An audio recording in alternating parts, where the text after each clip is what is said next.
नमस्कार दर्शकों, motivation blogger channel पर आपका स्वागत है। मित्रों, सही कहा है किसी ने कि आवाज ऊंची हो तो कुछ लोग सुनते हैं, लेकिन अगर बात ऊंची हो तो बहुत सारे लोग सुनते हैं। दर्शकों, ये कहानी एक लड़के की है। एक 22 साल का नौजवान लड़का जो सेठ के यहां पर नौकरी करता था। उसके माँ बाप इस दुनिया में नहीं थे। उसकी जिंदगी बड़ी परेशानी में चल रही थी। वह रोज पैसे कमाने बाहर जाता था और फिर घर आकर खुद ही खाना बनाता था और खाना खाकर सो जाता था। एक दिन उसने देखा कि एक बूढ़ा फकीर अपनी पीठ पर 3 थैले लेकर एक शहर से दूसरे शहर की ओर जा रहा है। वह काफी बूढ़े भी थे और काफी देर से वह यूं ही सफर कर रहे थे और आखिरकार कुछ दूर और सफर करने के बाद वह चलते चलते थक चुके थे और एक पेड़ के नीचे आराम करने के लिए बैठ गए। तभी उनकी नजर उस नौजवान युवक पर पड़ी जो उसी रास्ते से जा रहा था और वह भी उसी दिशा में जा रहा था जिस दिशा में वह बूढ़ा फकीर जा रहा था। वह फकीर उस लड़के से कहते हैं, सुनो बेटा, क्या तुम मेरी थोड़ी सी मदद कर सकते हो? यह थैला बहुत भारी है और मैं बूढ़ा हो चुका हूं। मैं ज्यादा समय तक इनका बोझ नहीं उठा सकता और मैं बहुत थक भी चुका हूं। तो क्यों ना तुम मेरे एक थैले को तुम ले लो और मुझे उस दूसरे गांव तक पहुंचा दो। इसके बदले में मैं तुम्हें 15 स्वर्ण मुद्राएं दूंगा। वह लड़का उन फकीर की सारी बातें सुनता है और उन फकीर से कहता है, कोई बात नहीं बाबा, मैं आपकी मदद करने के लिए तैयार हूं। कहिए, आपको कहां जाना है? ऐसा कहकर उस लड़के ने उन फकीर का एक थैला उठा लिया। तभी उस जवान लड़के को यह एहसास हुआ कि यह थैला तो सचमुच बहुत भारी है। वह लड़का और फकीर दोनों रास्ते में आगे की ओर बढ़ चले। कुछ दूर आगे चलने के बाद देखते ही देखते वह गांव खत्म होने लगा और अब एक सुनसान रास्ता आगे की ओर जा रहा था। वे दोनों अपने मार्ग में मस्त होकर आगे की ओर बढ़ रहे थे। जब भीड़ से पूरी तरह से अलग हो गए, तब वह लड़का उन फकीर से कहता है, बाबा, इसमें आखिर ऐसा क्या रखा है जो यह थैला इतना भारी है? इस पर वह फकीर आदमी उस लड़के को जवाब देते हुए कहते हैं, कुछ नहीं बेटा, बस इसमें तांबे के कुछ सिक्के भरे हुए हैं, इसी कारण यह थैला इतना भारी है। उस आदमी की यह बात सुनकर वह लड़का मन ही मन सोचने लगा कि यह बाबा जरूर कोई व्यापारी है, तभी तो इतने सारे तांबे के सिक्के लेकर चल रहे हैं। और फिर तभी उसके मन में एक ख्याल आया कि मुझे क्या करना है। मुझे तो खाली यह थैला दूसरे गांव तक पहुंचाना है। जैसे ही उसके मन में यह ख्याल आया, उसने तांबे के सिक्कों का वह ख्याल मन से निकाल दिया और अपनी धुन में मस्त होकर आगे की ओर चलने लगा। चलते चलते कुछ और समय बीता और वे दोनों एक नदी के किनारे जा पहुंचे। वह लड़का हट्टा कट्टा था और काफी चुस्त और तंदुरुस्त भी था, इसलिए वह बिना सोचे समझे उस नदी में उतर गया।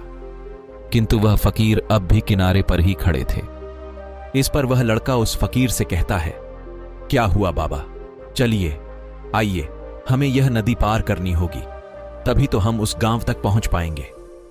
इस पर वह फकीर उस लड़के से कहते हैं, मैं जानता हूं बेटा कि हमें यह नदी पार करनी ही होगी, लेकिन जैसा कि तुम जानते हो, मैं अब बूढ़ा हो चुका हूं और दोनों थैले लेकर मैं यह नदी पार नहीं कर सकता। कहीं मेरा पांव फिसल गया तो क्या होगा? क्या तुम मेरा एक और थैला ले सकते हो? मैं तुम्हें इसके बदले में 20 और स्वर्ण मुद्राएं दूंगा। इस पर वह लड़का मुस्कुराते हुए उन फकीर से कहता है, बाबा, आप मुझे शर्मिंदा कर रहे हैं। यदि आप मुझे स्वर्ण मुद्राएं ना भी दें तो भी मैं आपका कार्य अवश्य करूंगा।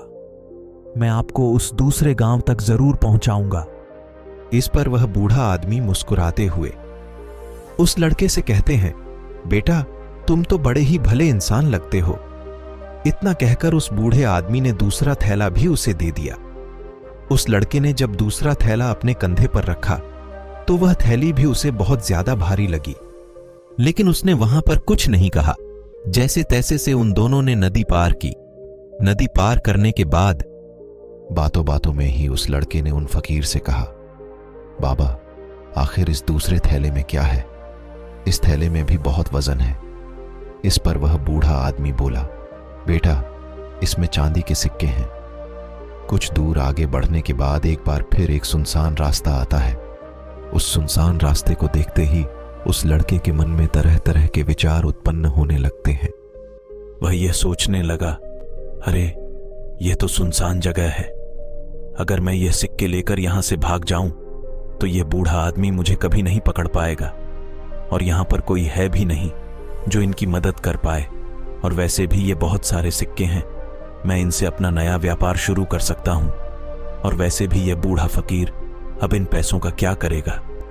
इससे अच्छा तो मैं ही इन्हें रख लेता हूं। वह लड़का यह सब सोच ही रहा था, तभी अचानक उसे खुद पर आश्चर्य हुआ। अरे मैं यह क्या सोच रहा हूं? ये फकीर बाबा ना जाने कहां से आ रहे हैं और क्या सोच करके इन्होंने इतने सारे पैसे इकट्ठे किए हैं। मुझे इनका फायदा नहीं उठाना चाहिए। नहीं, मुझे ऐसा नहीं करना चाहिए। उसने कुछ देर के लिए तो अपने मन के विचारों को काबू कर लिया, लेकिन कुछ देर बाद उसके विचार उस पर हावी होने लगे।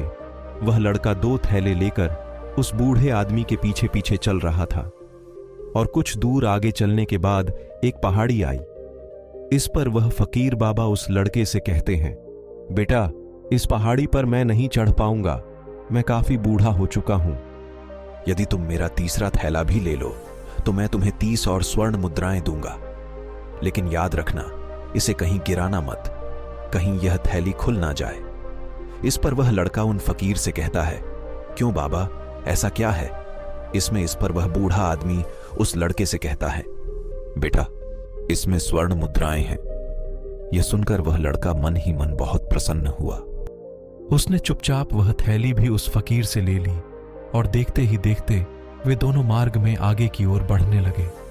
अब वह फकीर बिना कोई वजन लिए हुए आराम से पहाड़ की चढ़ाई पर चढ़ रहे थे, किंतु वह नौजवान लड़का जो पीछे था, वह वजन के कारण बहुत धीरे धीरे चल पा रहा था।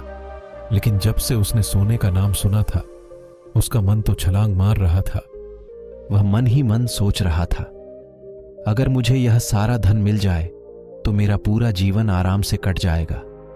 वैसे भी ये बाबा तो अब बहुत बूढ़े हो चुके हैं, भला इन्हें इतने पैसों की क्या जरूरत है? इनका जीवन तो वैसे भी कट चुका है। मैं एक काम करता हूं, ये सारे पैसे लेकर यहां से भाग जाता हूं। लड़के के मन में अनगिनत विचार उठ रहे थे। लड़के का मन अब उसकी बुद्धि पर पूरी तरह से हावी हो चुका था, और उस लड़के का मन अपनी बात को सही साबित करने के लिए उससे कुछ भी कह रहा था। और तभी उस लड़के के मन में एक और विचार उत्पन्न हुआ, और अब की बार वह लड़का यह सोच रहा था, यह फकीर बाबा कोई चोर है, वरना इनके पास इतनी सारी स्वर्ण मुद्राएं कहां से आएंगे? अगर यह कोई व्यापारी होते तो भला यह इस तरह से पैदल यात्रा तो नहीं करते, और अगर इनके पास इतने सारे पैसे थे तो यह कोई ना कोई साधन भी तो अवश्य कर सकते थे। लगता है यह कोई चोर है, और चोर से चोरी करने में भला क्या बुराई है? यह सोचता हुआ वह लड़का अब उन फकीर से तेजी से आगे की ओर बढ़ रहा था, और देखते ही देखते वह फकीर से आगे भी निकल चुका था। और वह यह सोच रहा था कि जैसे ही इस पहाड़ की ढलान आएगी, मैं तीनों थैली लेकर भाग जाऊंगा। इससे यह सारे पैसे मेरे हो जाएंगे, और मेरी गरीबी भी हमेशा हमेशा के लिए दूर हो जाएगी। मैं जो चाहूंगा मैं वह कर पाऊंगा। मेरे पास बहुत सारा धन होगा। और देखते देखते वह दोनों पहाड़ की चोटी पर पहुंच गए, और अब ढलान का रास्ता शुरू होने वाला था। तभी वह लड़का उन बूढ़े बाबा से नजरें बचाकर वह तीनों थैली लेकर भागता हुआ आगे बढ़ गया। अब उसे अपना शरीर बहुत हल्का महसूस हो रहा था, मानो उसे उन तीनों थैली का वजन तक ना मालूम पड़ रहा हो।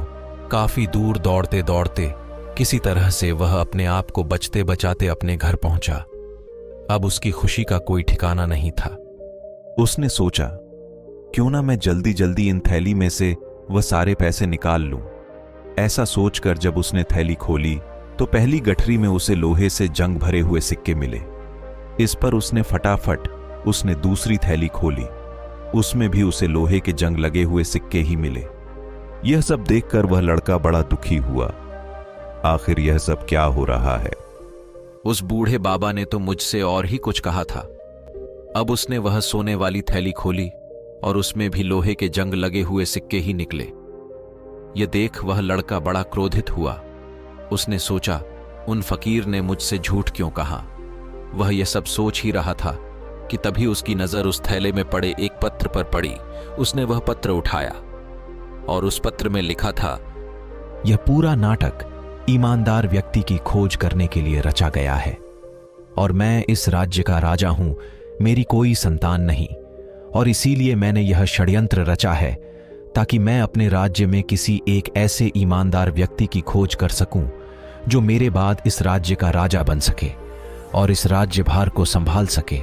और इस राज्य का भार वही संभाल सकता है जो पूरी तरह से ईमानदार हो, जिसके मन में किसी प्रकार का कोई लालच ना हो। इतना पढ़ते ही वह लड़का जोर जोर से चिल्लाने लगा। वह सर पकड़कर बैठ गया। वह यह जानता था कि यदि वह अपने मन के विचारों पर काबू कर लेता तो उसका जीवन संभर सकता था, लेकिन वह अपने मन के विचारों पर काबू नहीं कर पाया। दोस्तों, गौतम बुद्ध कहते हैं कि मन ही सब कुछ है। आप जो सोचते हैं वही बनते हैं, इसलिए आपका सबसे बड़ा दुश्मन भी आपको उतना नुकसान नहीं पहुंचा सकता जितना कि आपके मन के यह अनियंत्रित विचार पहुंचा सकते हैं। गौतम बुद्ध कहते हैं, अपने भीतर ध्यान से देखो। हमारे भीतर जो विचार चल रहे हैं वही विचार शब्द बनते हैं और शब्द कर्म के रूप में प्रकट होते हैं। बार बार दोहराने पर कर्म बर्ताव में बदलता है और धीरे धीरे समय के साथ बर्ताव चरित्र में परिवर्तित हो जाता है और यही चरित्र हमारे भाग्य का निर्माण भी करता है। इसलिए हमें हमेशा अपने विचारों के प्रति सजग होना बहुत आवश्यक है। हमें जागरूक होना बहुत आवश्यक है। हमें यह जानना जरूरी है कि हमारे मन में किस प्रकार के विचार आ रहे हैं। आगे गौतम बुद्ध कहते हैं कि कमजोरी हमेशा छोटे विचार से शुरू होती है।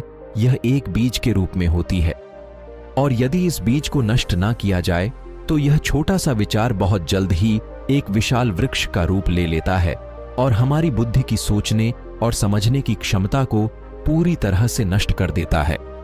जिस प्रकार आपने इस कहानी में देखा, किस प्रकार उस जवान लड़के का मन उस पर हावी हो चुका था और उसकी सही और गलत सोचने की क्षमता पूरी तरह से नष्ट हो चुकी थी।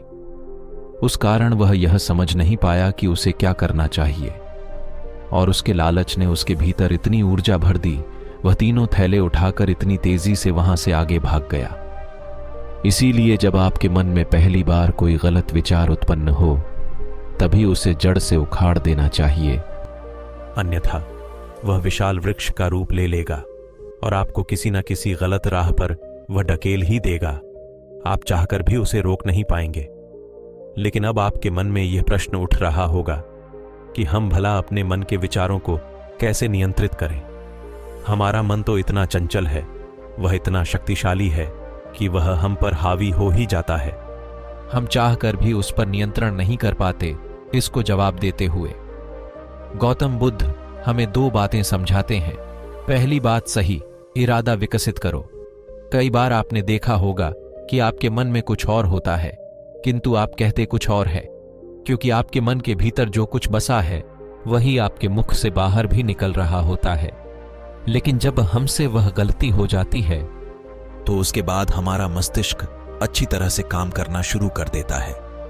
हमारे सोचने और समझने की क्षमता एक बार फिर से जागृत हो जाती है और ऐसी अवस्था में हमें यह एहसास होता है कि हमसे गलती हो गई है और फिर हमारा मन दुखी हो जाता है।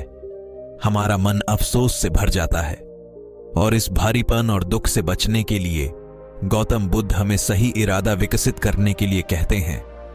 इसके लिए जब भी आप कोई कार्य करने जा रहे हो तो सबसे पहले आपको यह खुद से पूछना चाहिए कि जो कुछ भी मैं करने जा रहा हूं, इसके पीछे मेरा इरादा क्या है। क्या मैं दूसरों को दुख पहुंचाना चाहता हूं या दूसरों को नीचा दिखाने जा रहा हूं या मुझे खुद को ऊपर उठाना है। खुद से सवाल कीजिए, खुद को जागृत कीजिए। जब आप इरादों के प्रति सचेत होने लगेंगे, जब आप विचारों के प्रति सजग होने लगेंगे, तभी आपके भीतर सकारात्मक ऊर्जा का प्रवाह होगा। तभी आप सकारात्मक इरादों से जोड़ने लगेंगे और आपके मन के भीतर बसी हुई नकारात्मक ऊर्जा और नकारात्मक इरादे दिन ब दिन कम होने लगेंगे। परंतु याद रहे, आपको यह हर रोज करना होगा और आपको यह हमेशा ध्यान रखना होगा कि आपको केवल अच्छा सोचना है। आपके इरादे हमेशा अच्छे होने चाहिए, तभी आप दुख और तकलीफों से बच सकते हैं। अन्यथा आप इसी तरह से दुख और तकलीफों में घिरे ही रहेंगे और आप कभी इससे निकल नहीं पाएंगे। दूसरी बात, मन के प्रति सजगता विकसित करो, जिससे आपका मन देखते देखते शांत होगा और आपके मन के भीतर बसी हुई वह नकारात्मक ऊर्जा, नकारात्मक विचार खत्म होने लगेंगे और आप शांति की ओर आगे बढ़ेंगे। और आपको इसके लिए बस इतना ही करना है कि इस पल में जो कुछ भी हो रहा है, आपकी आंखों के सामने, आपके भीतर जो कुछ भी जैसा भी चल रहा है, बस उसे देखते रहना है। अपने मन के अच्छे बुरे विचार, अपनी भावनाओं और अपनी यादों पर बिना प्रतिक्रिया दिए उन्हें केवल देखते रहना है, जिससे आपके मन के सारे विचार देखते ही देखते खत्म होने लगेंगे। आपका मन खाली होने लगेगा और आप गलत कर्म तथा नकारात्मक विचारों से बच सकते हैं और आप इन दुख और तकलीफों से भी दूर रह सकते हैं। इसीलिए गौतम बुद्ध कहते हैं, जो स्वयं को देखता है वही सबसे बड़ा तपस्वी है। अर्थात जो अपने मन में चल रहे उन विचारों को बिना प्रतिक्रिया दिए हुए केवल देखता है और उन पर कोई भी प्रतिक्रिया नहीं करता, बस उन्हें देखता और समझता है। वास्तविकता में वही मन पर नियंत्रण भी कर सकता है और वही अपना जीवन सुखी और खुशहाली तौर पर जी सकता है। इसलिए यदि आप भी अपने जीवन को सुखी और खुशहाल बनाना चाहते हैं, तो आपको सबसे पहले अपने मन पर नियंत्रण करना ही होगा, अपने मन को खाली करना ही होगा। मित्रों, आज की ये कहानी आपको कैसी लगी हमें कमेंट करके जरूर बताएं और अगर अच्छी लगी हो तो वीडियो को लाइक और चैनल को सब्सक्राइब जरूर करें। धन्यवाद।